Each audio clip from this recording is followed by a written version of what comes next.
This is my cultural autobiography. My name is Emily Jude Plager. The first thing I'd like to start off with is sort of a visual that came to me during the readings of the past 2 weeks of this course, and it's a model of an individual's culture.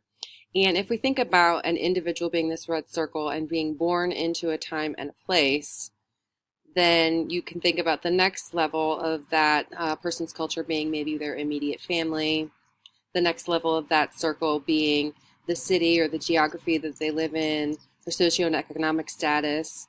The next level of the circle being, their schooling, their other cultural influences, ultimately how their worldview develops.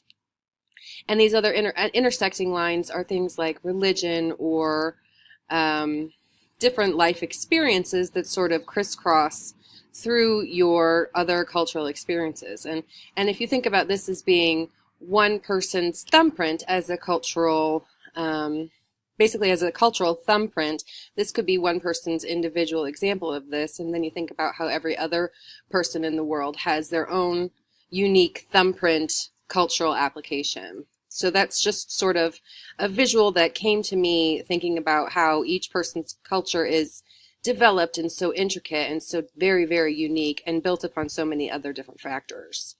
Sort of an overview of my family history. My great-grandparents were both from farming families in central Indiana. And my grandparents were the only one of their relatives that actually left the home city and traveled around the state, lived different places, and sort of broke away from that initial family unit. I would say that also my parents were the only one from their generation with their siblings that actually left their homes and moved out of state and have moved around. And as I have grown up, I moved over 11 times as a child, and as a grown-up I kind of continued that. I moved around a lot, lived in a lot of different places, and have moved over 13 times as an adult.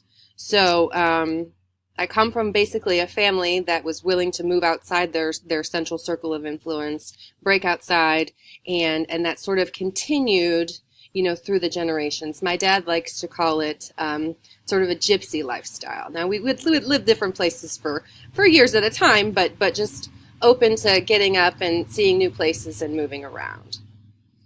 The states that I've lived in I was born in Ohio, lived in several different cities in Ohio. I moved to Florida as a child. I lived in Indiana as a child. As an adult, I've lived in Illinois, Missouri, and also Alabama. So I've lived in several different states and moved around several different times in each one of those states, sort of carrying on the gypsy lifestyle, as my father would say. So definitely been outside of our comfort zone lots of different times, seen lots of different cities in the central Midwest and in the southern Florida, and had a kind of a taste for the different geographical locations. So, life is different in Florida, life is different in Indiana, life is different in Ohio. Some people, I would say that, people are more friendly, more open to saying hello to you in Indiana than they are in states like Florida. And that's just some of the regional and geographical differences that you sort of pick up on when you live in different places. Some of the fundamental family values that I think that have been instilled over time, when I tried to whittle them down, these are the ones that stuck with me. Starting most foremost with honesty, the second being kindness, the third being responsibility, the fourth component is to being of service, and what I mean by that is basically having your life's work be in service to your community, in service to others, whether it be through teaching or my grandfather was a guidance counselor, very involved with the church. Basically, part of your life needs to focus on being of service to others and to your community.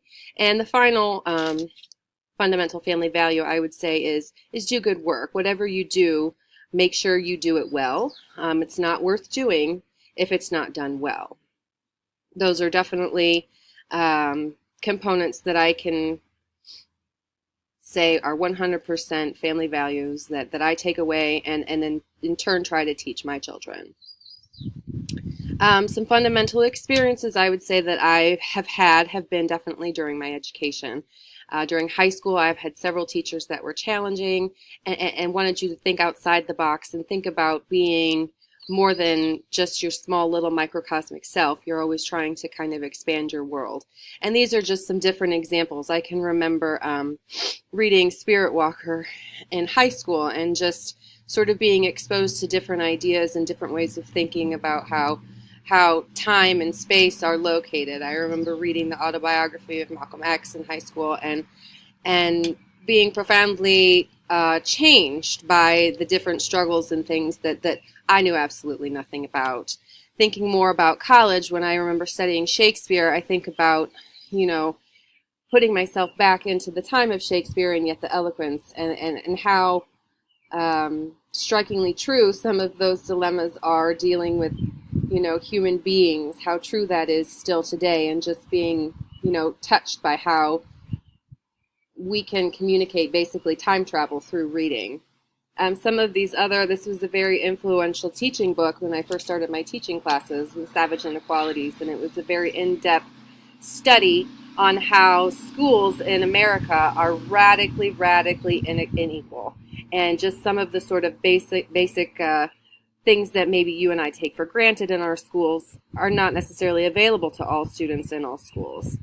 And I remember taking many different multicultural literature courses where we would look and critique and examine works by writers from different perspectives. And Gloria Anzaldúa's Borderlands was one that really stuck out to me and made a lasting impression and gave me insight into another person's perspective, another woman's perspective who's had a drastically different life than I've had, and was creating her voice and sharing her voice and how that voice is valuable and needs to be contributed to the conversation.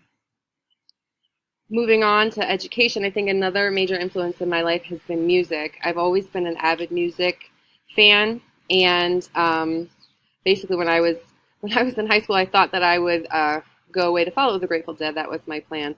I remember when Jerry Garcia died, I decided that no, I would have to go to college. But I just remember being profoundly touched and by so many of the lyrics of that song, by sort of the spirit that went along with that community that followed the Grateful Dead, the sense of, joy, the sense of sharing, the sense of community in that went along with that music, but also the culture that went along with the people that followed that music.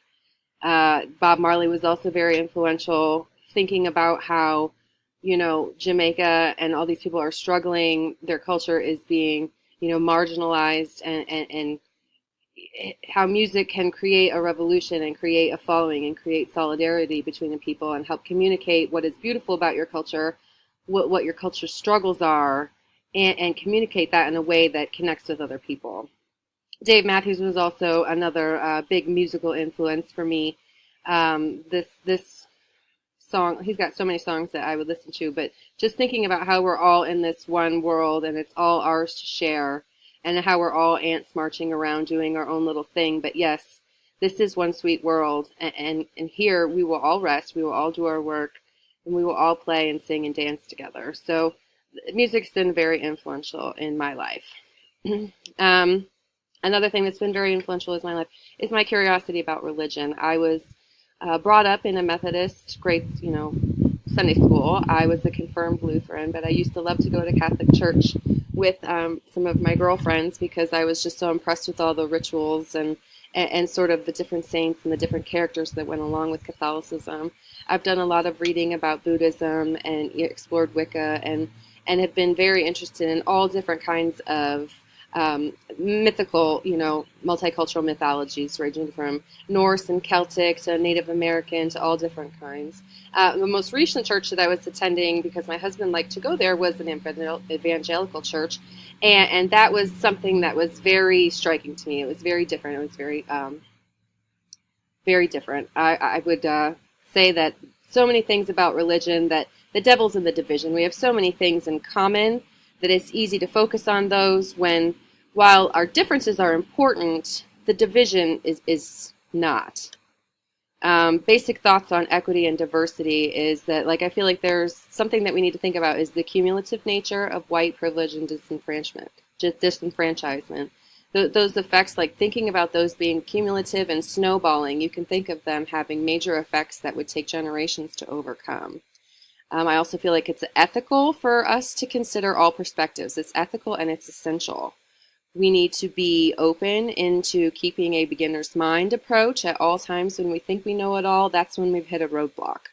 It's paramount for us to have excellent listening skills when dealing with other people, when dealing with anybody else, because we all have such unique cultural thumbprints that we have to be open to learning and listening from each other. And these other two, humility and empathy, sort of go along with that.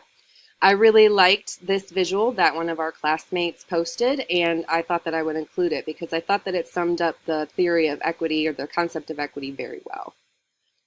In closing, I would like to read this, that the present day shows with appalling clarity how little able people are to let the other man's argument count. This is sort of sums up everything to me quite neatly. For the degree that one does not admit the validity of the other person, he denies the other within himself the right to exist. And basically touching on the point that what is most important is our ability to listen and our ability to have dialogue so that we're able to bridge our gaps and come to common ground. I think that the many different aspects of my culture, from my reading, from the music, from my moving around so much as a child, I think that all of these aspects have sort of come together in this last passage. And I will leave you with those words, and I appreciate your time. Thank you.